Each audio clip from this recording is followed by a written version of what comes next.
اليوم غادي نشوف معكم الطريقه ديال التحضير ديال البغرير، ولا غادي نشارك معكم وصفه زوينه بزاف اللي هي البغرير. طريقه التحضير اللي هي بسيطه. البغرير كيبقى من ضمن الفطائر اللي كنلقاوها متواجده بكثره في هذا الشهر ديال رمضان، بحال الكريب، بحال الملاوي، بحال الرغايف.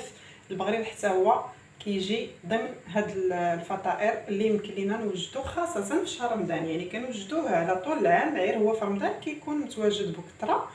والا بغيتو هكا تصاوبوه في ديوركم، يعني ما تشريوش من برا، غادي نوريكم الطريقه ديال التحضير ديالو. كيجي زوين بزاف، خفيف هكا، كنرافقوه مع الزبده والعسل وكويس ديال اتاي. البغرير انا كندير فيه السميده اكثر من الطحين، يعني كاين اللي كيدير الطحين الابيض دقيق الابيض اكثر من السميده، كاين اللي كيديروا غير الطحين الابيض.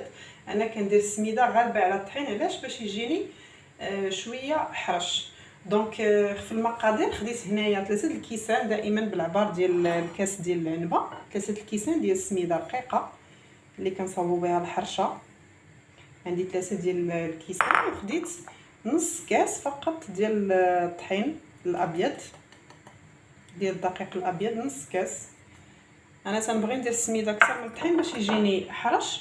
خديت هنايا الملح، دائما كنقولها حسب الذوق، نتوما على حسب الذوق ديالكم.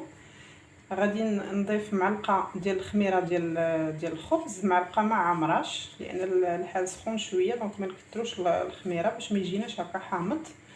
وغادي نزيد معلقه ديال السنيده، سكر سنيده، باش كتعطي اللون الاحمر لداك البغرير، تيجيني ذهبي، تيجي اللون ديالو احمر، تيجي زوين. هنا خديت نص كيس ديال الخميره ديال الحلوى، ما غاديش نديرو دابا حتى الاخر، ما نديروش الخميره ديال الحلوى من الاول، نخليوها حتى الاخر. هاد المقادير خديت ليها دائما بالعبار ديال الكاس ديال العنبه، خديت ليها 5 الكيسان ديال الماء دافي. دونك غادي نخلط هاد المكونات كامله بالفوي هكا بيديا، ومن بعد غادي ندوزها في الخلاط الكهربائي ولا المولينكس ولا الطحانه. غادي نخلطها في الاول بحال هكا حتى تندمج المكونات مزيان، ومن بعد غندوزها واحد 3 ديال الدقائق في الطحانه ولا في المولينكس. علاش؟ باش ما تبقاش ديك الحبيبات ديال السميده باينه، تندمج مزيان مع العناصر كلها، وتولي عندي يولي عندي واحد الميلونج ولا واحد الخليط لين، يكون رطب، ما يكونش باينين فيه دوك المكونات ديال السميده. حنا كنعرفوا بان السميده كتشرب الماء، دونك كنديروا 5 ديال الكيسان على حساب المقادير اللي عطيتكم. 5 ديال الكيسان ديال الماء، الكاس اللي كنعبروا به السميده هو اللي نعبروا به الماء. غادي نخلطهم مزيان، وغادي ندوزهم في المولينكس كما قلت لكم 3 ديال الدقائق، وغادي نخليها ترتاح واحد 15 دقيقه، وندوز باش نطيبها. غادي تشوفوا بان النتيجه ديال هاد لا غوسيت كتجي زوينه، وخاصه الا تبعتوا المقادير اللي عطيتكم بالضبط غادي تحصلوا على النتيجه اللي هي مزيانه، ولا غيجيكم البغرير زوين. احسن ما تشريوه من برا، كتصايبوه في ديوركم، كتكونوا عارفين اشنو فيه، كيكون مزيان.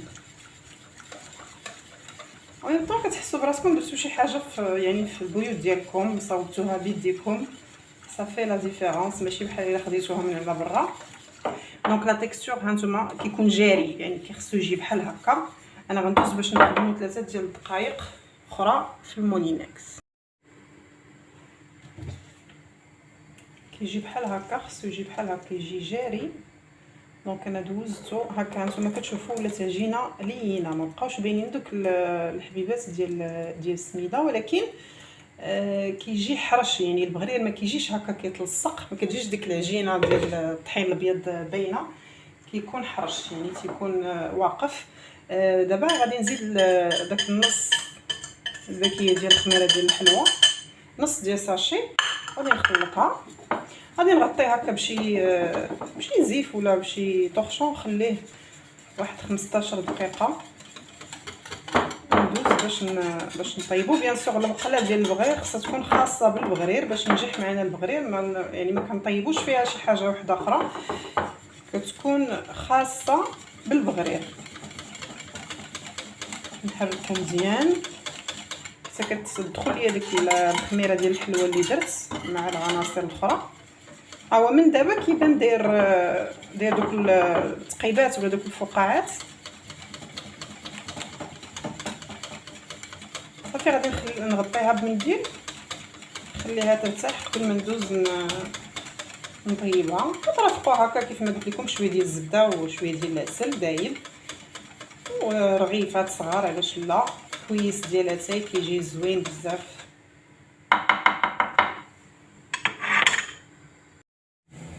المقله كتسخن مزيان وكناخذوا كميه من الخليط ديال البغرير وتنخويوها. هانتوما كتشوفوا العجينه كيفاش جات ما كتجيش عقده، تجي مطلوقه جاريه. وكنخليوه حتى كيتكونوا دوك الثقوب من الفوق على الوجه ديال العجين كامل وكنحيدوها. يعني ماشي كنخويو العجينه ونبقاو نبركو عليها بالمغرفه، ولا كنخويو العجينه اون فوا بور توت وكنخليوها حتى كتكون لينا ثقوب على السطح ديال العجين كامل وكنحيدوها وكنديروا كميه اخرى حتى كنكملوا الخليط اللي عندنا ديال البغرير. هانتوما كتشوفوا كيفاش كتجي وكتجي هكا حرشه. البغرير ديالنا كيجي حرش زوين، زعما بحكم اننا كثرنا فيه السميده ما درناش الطحين تيجي زوين مع بريريد ديال اتاي. عارفين بانه الناس كيبغيو هكا في شهر رمضان، هو خلاص كيتوجد من غير رمضان، ولكن اكثريه في شهر رمضان كيكون عليه الاقبال، فما تردوش انكم توجدوه هكا في البيوت ديالكم، غادي تعجبكم النتيجه بزاف.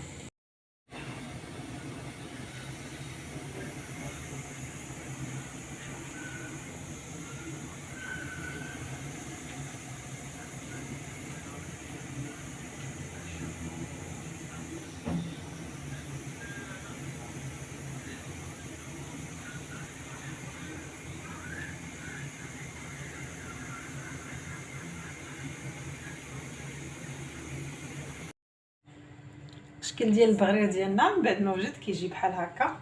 هانتوما كتشوفوا كيجي كاع متقاب وكيجي خفيف سوبل والمذاق ديالو رائع.